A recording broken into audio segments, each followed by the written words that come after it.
به لكنهم تقاعسوا. أهل مكة لي ثقة فيهم، ووصلوا عندي في بيتي في جدة وطلبوا مني إني أسجل في نادي الوحدة.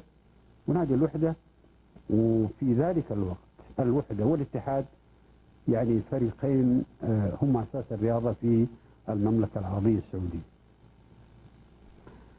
فقلت لهم القصة، قلت أنا وعدت الشيخ عبد الرزاق متبولي ولا يمكن يعني لازم انتظر مدة 3 أيام.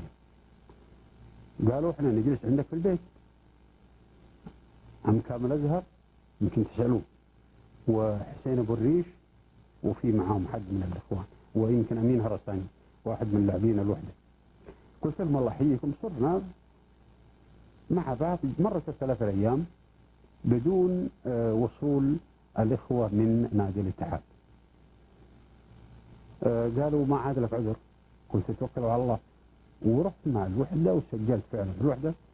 وكانت فترة من أسعد فترات حياتي الرياضية والاجتماعية في مكة، لأنه أهل مكة طيبين، وإذا حبوا إنسان أعطوه كل شيء.